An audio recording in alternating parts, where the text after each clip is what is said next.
0702. Call us on 011 883 0702. So all our conversations are uploaded on the Prime Media Plus app as well as on primemediaplus.co.za, but also you can go on YouTube, on 702 YouTube. It is uploaded there. So if you want to catch up on our conversations that we've had this morning, you can find them there. All right, my guest for the relationship feature today is Paula Quinsee, relationship expert and life coach. And she joins us now on the line. Paula, good morning. Thank you so much for your time. Hi, so good to be with you and the listeners today.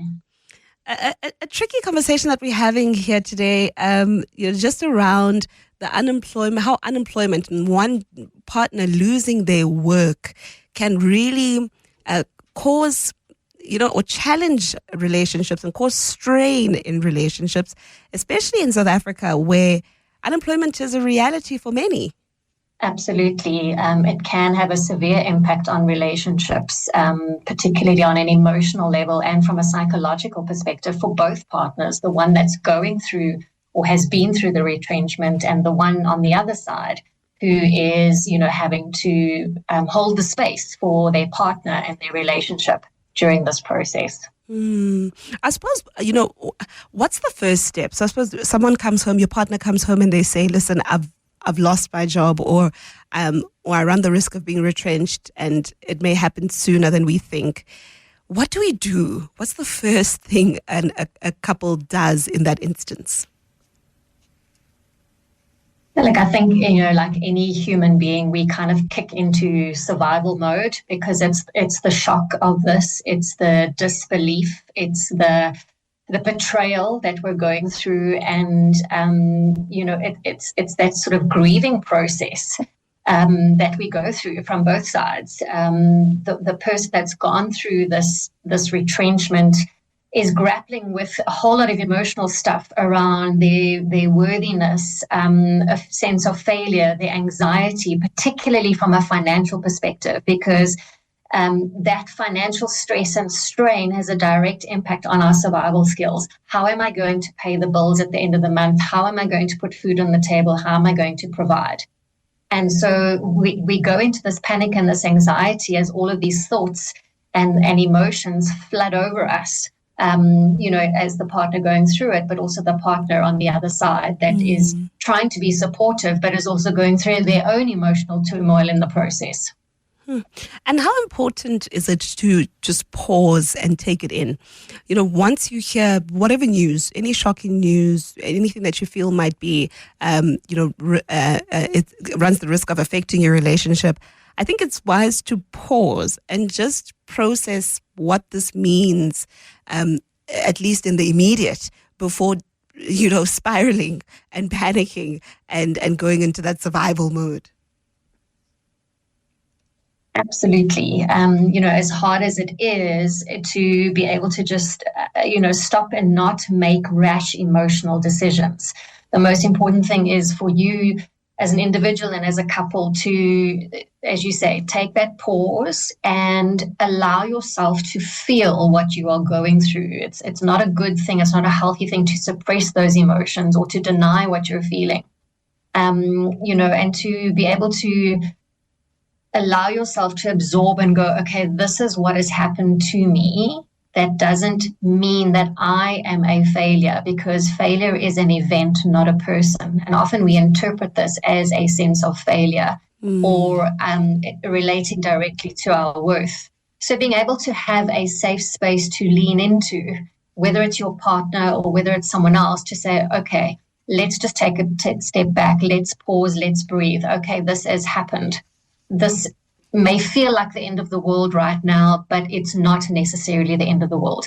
So let's not make rash emotional decisions. Let's step into it and let's then sit down and unpack step by step what we can do, what is available to us with our resources, who we can lean into, and how we can, kind of put a plan of action in place, as opposed to slipping into a dark space of depression and anxiety and overwhelm and all of those things. Yeah. And what is it about romantic relationships that makes it feel like, this relationship is going into a crisis when the one person loses their job?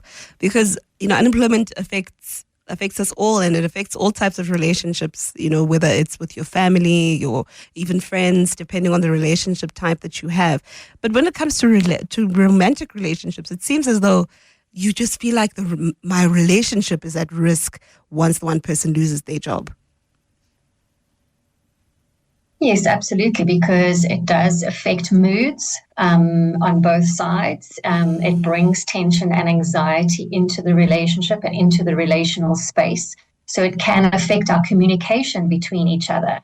Normally, we would turn towards each other and share intimate things, share our fears, our hopes, our dreams. But when crisis really hits, this is one thing couples don't really sit down and talk about, is how will we handle and manage a situation when crisis hits us?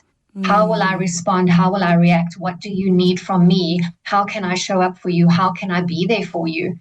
Until it actually happens and we're thrown into crisis. And so there's mood swings that can happen. There's negative behaviors that we can turn to, for example, alcohol, to try, and cope and deal with the situation. We can shut down, we can withdraw, we can, exit the relationship. In other words, we turn away from our partner as opposed to turning towards our partner to try and cope and deal with this. And it's also got something to do with how our work and our careers, form part of our personalities. For some people, the fact that I'm a doctor is my entire personality. It's who I am. And I don't think of myself or know myself outside of Dr. Khomotso. Absolutely correct. It gives us a sense of identity. We define ourselves through labels. So the label that we often use to define ourselves, because, when we're in social situations or conversations, one of the common things is, well, so what do you do? And we talk about our work environment, and that gives us a sense of identity. And now that identity is gone. And that purpose we have of getting up and going somewhere every day and contributing something of value or worth is gone. So our sense of purpose is gone. So we're struggling with these things now around my identity and who am I and what is my value and my worth and my contribution to this world, because I don't have it anymore. And then there's also that sense of structure, that daily routine that has been shaken up and taken away from me, as, in terms of getting up and going to work and then coming home from work, which signals our sort of career identity and our day-to-day identity and routine. We're speaking about, how one partner losing their job or employment can affect the relationship, the burden on their partner, after they've lost their job. And I want to hear from you. Are you experiencing this? Have you gone through this? Is this something that's currently your reality? How are you navigating through this? And if you're in a marriage, which generally people consider to be harder to leave than just a relationship, how has your home become? How has your marriage become once your partner lost your job? And are there creative, their job? And are there creative ways that you are learning to work around this? I really want to hear from you. The number is 011-883-0702.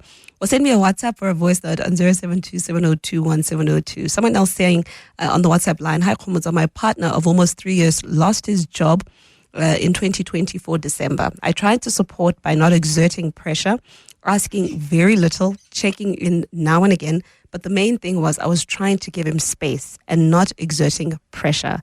Unfortunately, that was seen by him as not caring, not supporting, and the relationship ended last month. Oh, I'm so sorry about that. And this is the reality, right, Paula? The fact that it's so difficult. You don't know. You try to say, okay, let me not do too much. Let me not ask for too much, and just give the person a bit of space and don't not pressurize him in any way. And then they read that as you just not caring. Correct. And that's where I said, it's important for couples to have these conversations around, when you're going through a crisis, how do you need me to be there for you?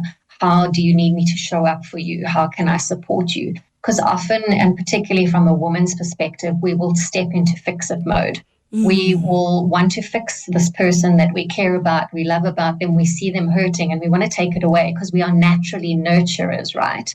And that can have a negative impact. Sometimes we feel, well, okay, we don't want to impose, and so we want to take that step back, like that previous message, and from a caller. And so that can come across as the opposite. Well, you don't care. I'm going through all of this, and I feel alone and lonely. Like I'm not getting any support from you at all. But it's also where the person that is going through this, as much as it is difficult for them to articulate what they're going through and experiencing, it's even more difficult for them to express their needs around, this is what I need, or this is what I want from you, or this is how I need you to show up for me. And this is where couples can benefit from going and seeking a professional or therapist to help them work through this crisis together, so that it brings them closer together as opposed to pushing them further apart. And how do you read the signs from your partner, especially in instances where the communication isn't verbal and it's not upfront? How can one go about reading the signs that, okay, maybe at this point, this person needs me maybe to just hold them, and just to be quiet and just sit next to them? Or no, now maybe I should do something. Maybe I should buy. Maybe, it's so difficult to navigate it, because at some point you don't know how to read them. Correct. And that's where I think, you can pay attention to your partner's moods or personality. So if they shut down and if they seem withdrawn from you, or they're not communicating with you, to actually share this, say, look, I've noticed or I've observed lately that, you've become very quiet. You're not really talking to me anymore. I know that you're going through stuff and I want to respect your space. But at the same time, I want you to know that I am there for you and I do care about you and I want to help you. But I need to know how you need me to help you, because I don't want to add to the pressure that I can imagine you are already feeling or experiencing. It's our relationship hour. We're speaking about navigating a relationship where one partner loses their job. I know for many people that can be such a difficult time in the relationship. You get to see a side of your partner that you may not have known and that you may not have seen. And for some people, they would have rather never seen that side of the partner. That's due to the frustration that's been caused by this shift. And so we're having the conversation about how to navigate that. If you've experienced that, or if you're currently going through it, I'm taking your calls on 011-883-0702. I'm also taking your WhatsApps on 072-702-1702. We continue with this conversation after this. The whole thing of partners losing their jobs, people need to start changing a mindset shift. And I'm just going to say it for what it is. In most cases, when a partner has lost their jobs, it's mostly women who have a problem with this thing. You find that the man has lost his job, then suddenly the romance in the relationship ceases to exist. They'll start having a gap a distance in between the two of them. She'll start seeing him as being ineffective. Whereas when a woman has lost his job, her job, a man just continue as it is, and he continues supporting her. He doesn't put pressure on her. Whereas with women, when a man has lost his job, they start putting pressure on him, asking, when are you getting another job? Hostility starts to build up in a relationship. So there needs to be a mindset shift, actually. That's how these things will be resolved. Thank you so much for that voice note, Sammy. I appreciate that. Hey, it's the romance. I think you're introducing an important element to this, because you're right, it then affects the romance in the relationship. We're speaking about the burden on a relationship as one partner loses their job, and how relationships are affected by a partner who ends up unemployed. This is the Clement Manyatela Show. My name is Khomoso Modise. I'm in for Clem this morning. My guest for this feature is Paula Quinsee, relationship expert and life coach. Paula, Sammy is introducing a really interesting element to this, and that's the romance element. The fact that once one partner loses their job, he says when it's the man who loses the job, then all of a sudden the partner or the wife, the woman is not very attracted to them anymore, the romance dwindles, and then the relationship just collapses. I don't necessarily agree with that. I think it depends on the quality and the health of your relationship. If you're just in a relationship for the money or the financial ability that your partner can provide, that's not a strong enough reason to keep a relationship alive and thriving. Yes, money does help in a relationship. It does help you live a lifestyle. It does help you do things together as a couple. But that's not the only reason, why you should be together in a relationship. One thing that unemployment does test is it tests the trust in a relationship and the communication and the connection in a relationship. And I think that is potentially the thing that starts, becoming sort of trembling in a situation like this, especially if couples don't communicate with each other and create that safe space where they can lean into each other.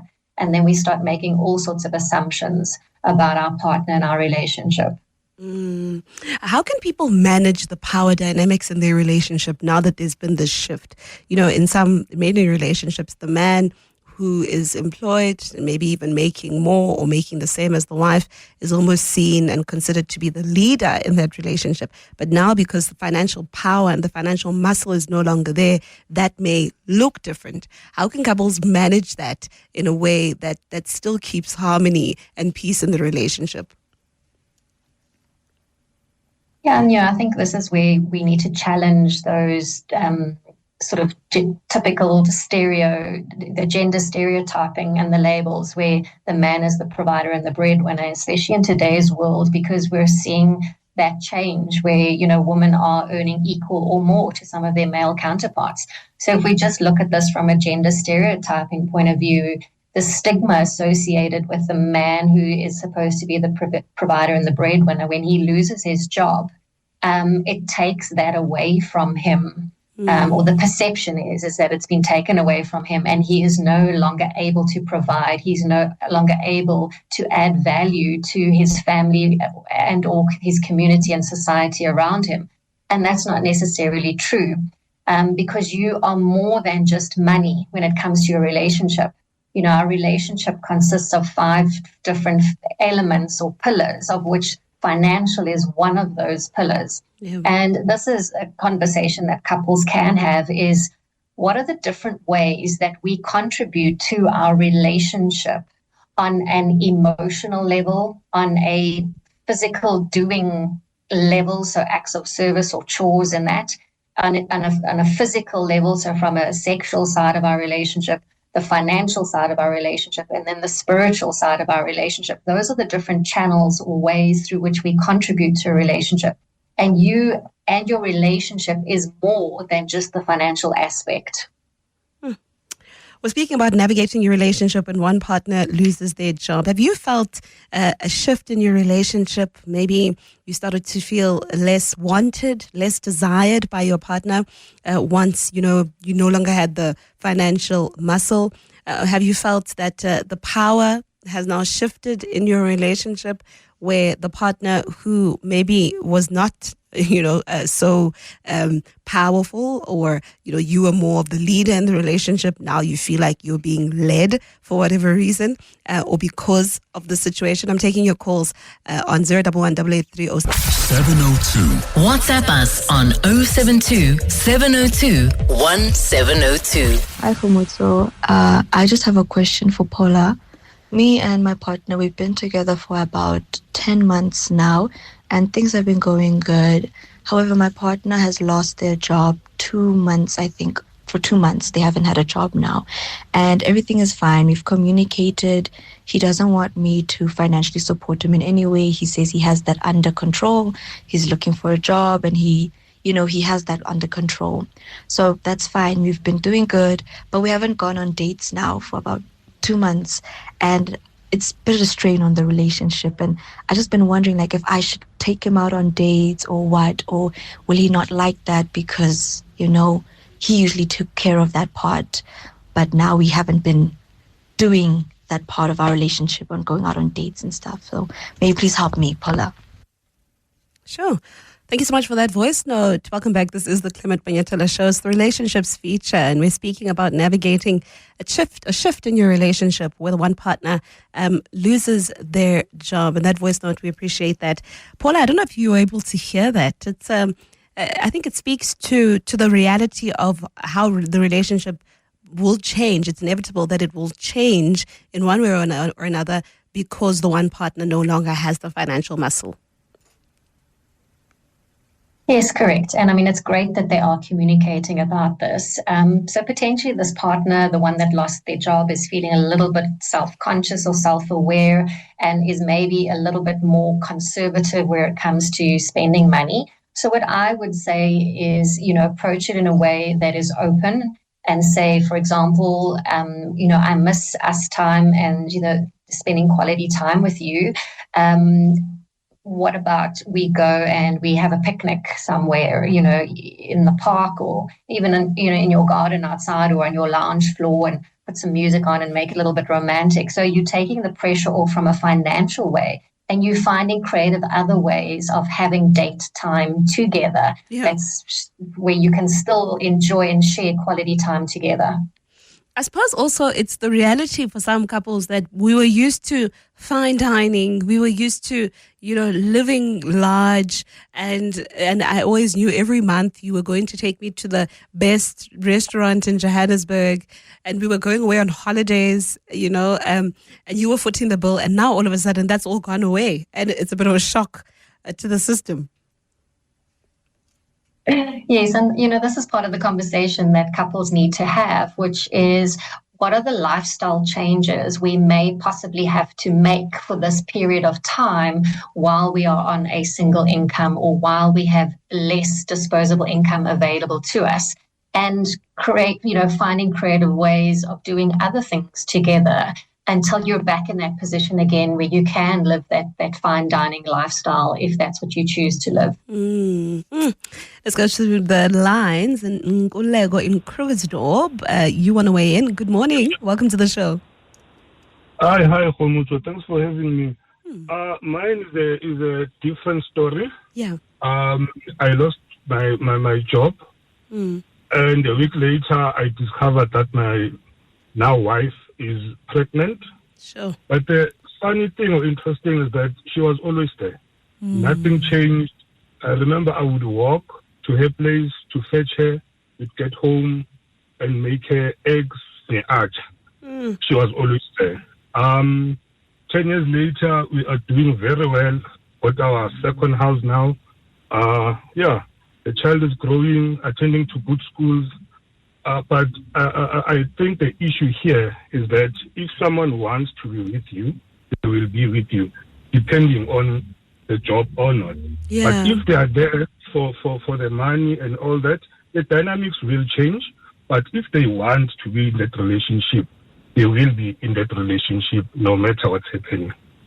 And in the beginning, was it as easy in the beginning, or did you have to almost transition and figure it out? Yes. We needed to transition. The lifestyle changed because I also lost my car. They're walking around now using taxis. Back then there was no Bolt. We had to learn to live in a different way that will accommodate that now. The lifestyle has to change. There's no going out anymore. If we want to spend time, we're at home. So we had to learn. And if I may ask, Nkulego, how did those around you respond and react to this? Your family and friends. Some family and friends may be like, they are naysayers. No, he's useless now. No, he can't take care of you. How was the response from those around you? On my end, they were amazed because she was always there.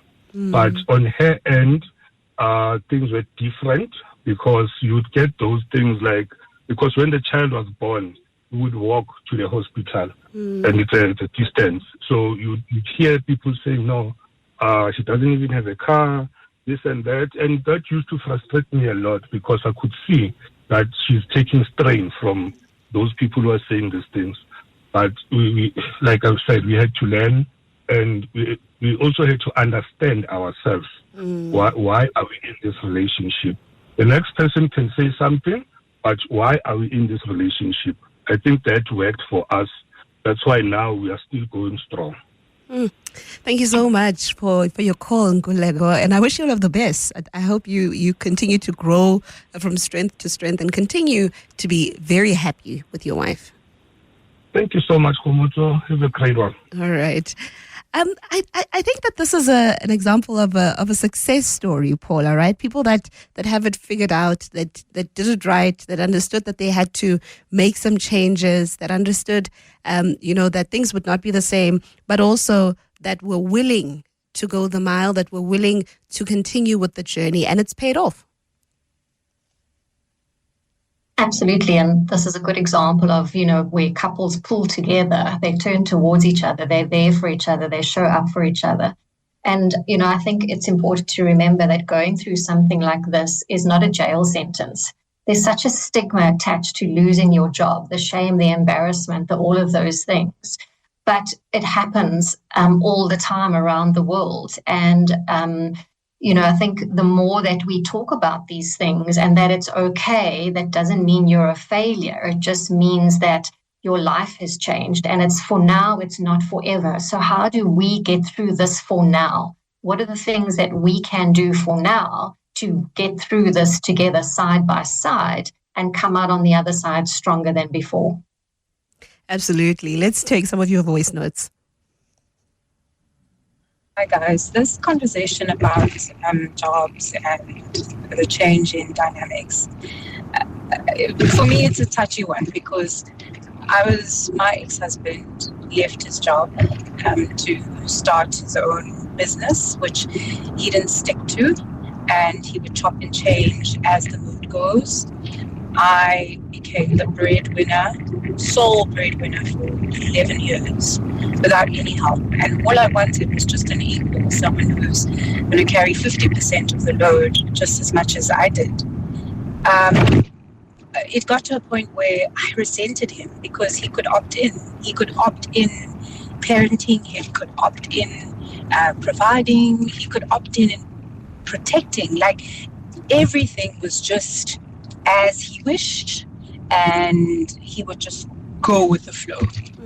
And it got to a point where, I lost all respect. I resented him. I really had to leave because it wasn't working out at all. Sure. Paula, this is a little different one because this is a partner who left his job to go and start a business.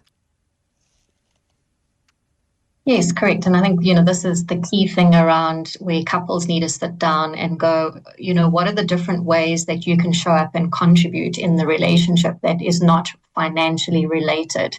So could you take on more roles and responsibilities when it comes to the household chores or the parenting or the cooking? How can you help ease the load so that it seems fair, that it's not just one-sided, which is what it can end up happening like in this situation, where the partner was carrying the financial load, potentially feeling like they were carrying the parenting and the emotional load, and ended up feeling alone and lonely in the relationship, like they didn't have a partner, an equal partner there, to go through and work through all of these things together. And that's when resentment can creep in. And when resentment creeps in, that's often when one heads down that downward spiral. Sure. Yeah. The resentment word is an important one. It's difficult because at sometimes, people don't realize how resentful they are towards their partner initially. And, sometimes you go on in this relationship unhappy, and only much later do you then, become aware and alive to the fact that you've harbored so much resentment that could have been worked through or could have been addressed if it was realized sooner. All right, let's take another voice note. Good morning. I can understand exactly where Anonymous is coming from, the one that's talking about her ex-husband. I had the same situation. My ex-husband was in business. Business started going very badly, but he was dishonest. I think that was the main thing that caused the demise of the relationship. He became so dishonest, and I was the sole breadwinner, and I remember him knowing my payday, and he would ask for money, and he would say, because money was tight obviously, and he would say I'd give it back before debit orders, but then he wouldn't, and when I'd ask for it, he'd say, did you see me waking up and going to work? Where do you think that money is going to come from? But meanwhile, debit orders are waiting for us, and he became just so dishonest about everything he was doing. He ended up pawning my car, pawning my phone. The marriage ended not because he didn't have money, but because he was dishonest. Sure. And I think that's important, hey, Paula, the fact that, yes, you might be going through this, but being honest with your partner and playing open cards can really save your relationship. Absolutely. And, that's where vulnerability actually builds trust and intimacy. And when I say intimacy, I'm talking about emotional connection, not sexual. But it can impact the sexual side of a relationship too. And this is where couples being vulnerable enough and being honest enough to have these conversations, to hold that person accountable. You promised to pay this back before the debit orders, and now the money's not there. And you're actually putting us and or me at risk because I can't pay these debit orders, which is going to impact our house, our car, or our lives in a very real way with real consequences, and so being able to have these honest conversations and, managing these expectations that are being created, whether it's real or perceived, so how can you also share how you're feeling with the partner that's been retrenched in terms of how you're feeling about carrying the load or having to be responsible or having to now be the financial provider, and the stress and the impact that it's putting on you as well. And I suppose also it's the creating an environment of trust, the fact that I can trust you as my partner. And yes, we're going through this, but I can trust you as the person who's lost the job. I can trust you with my emotions. I can trust you with my feelings. But also the person who's now carrying us financially should be able to trust you enough to be honest, should be able to trust you enough to be upfront and direct. Correct. And that's where that vulnerability comes in, the ability to open yourself up and expose yourself and be vulnerable. We often shy away from that because we think that that's going to, expose us as to who we are and our weaknesses, but that is not actually true. It is through being vulnerable that we create that trust, because if you create a safe enough space for your partner to be able to feel safe enough to be open and vulnerable with you, that is where the trust is built in a relationship. Oh, let's take another voice note. I think we've got another one. Lovely show. Partnership. Modern day adult romantic relationships are really falling short on partnership. And I would even advise anyone who's looking to start a relationship, do not settle for anything that falls short of partnership, or else what you're talking about today will become a reality. Relationships become very strained when we are not sharing the load, when we are not sharing the load of suffering, and when we are not sharing the load of building. Hello, Komoto and your guest. Thank you for the topic. I want to find out, how do we have conversations with particularly men, and how to remove or separate their value as individuals with the value that they contribute financially? How do you then get men to re-identify themselves as contributors in more ways than just financially? And that interaction between a man and a woman, how does society change that particular interaction so that when one sees themselves as a man, they don't only identify themselves as a contributor of just money to the table, but also values, spiritual health, raising the children, and all those are equally the same.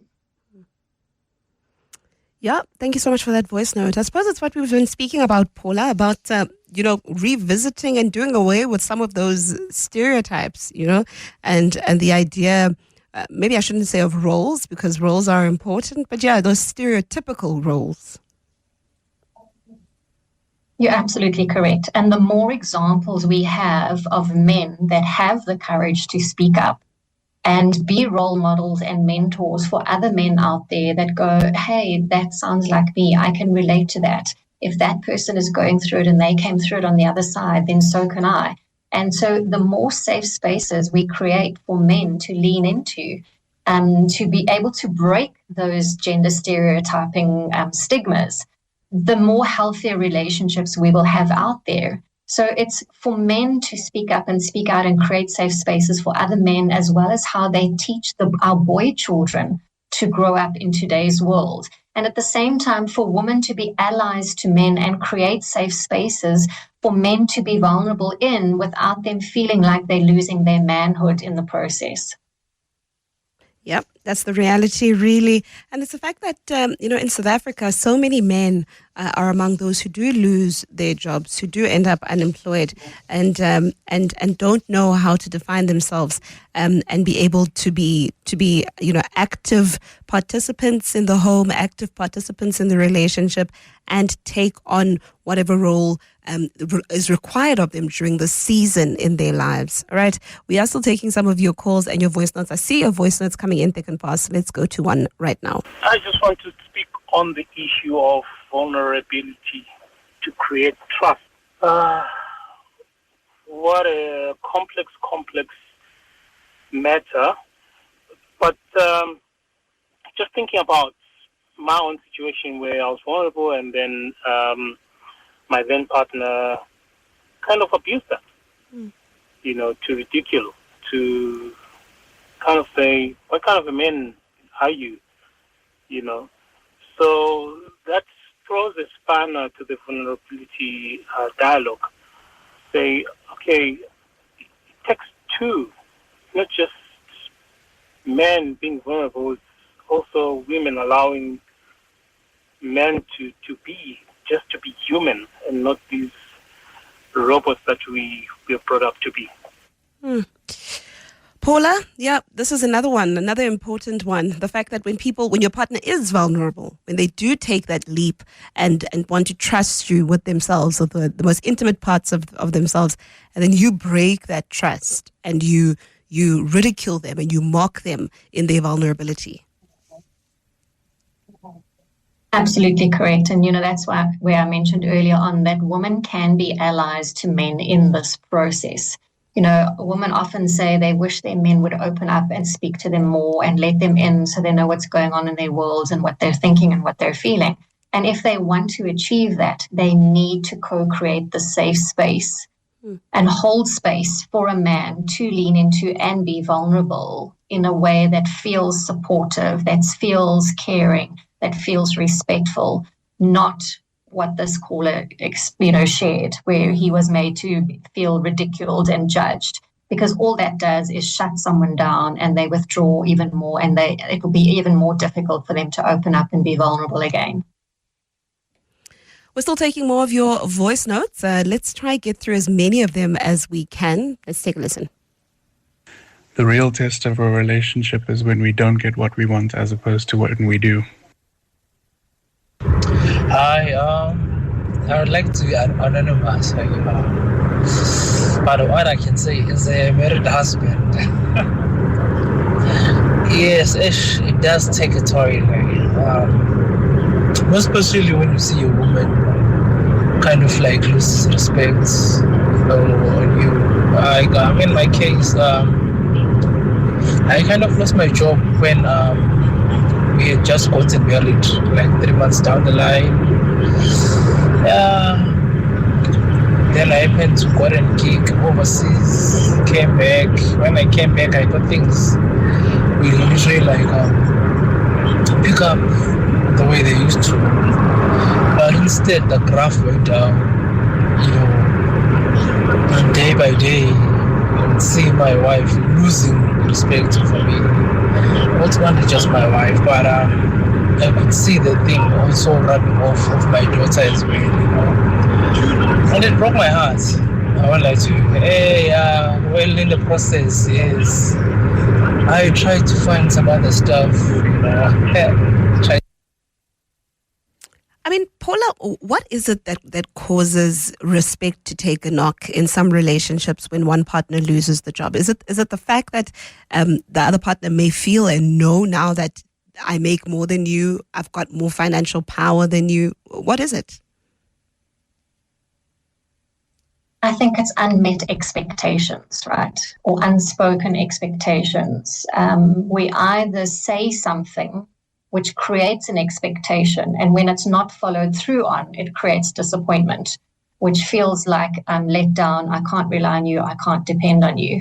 And on the other hand, when, the expectation is not spoken, we think these things, or we have this expectation about how our partner should respond, or how we want them to respond, or how we think they'll be there for us. And when they don't measure up to that expectation, we feel let down and disappointed.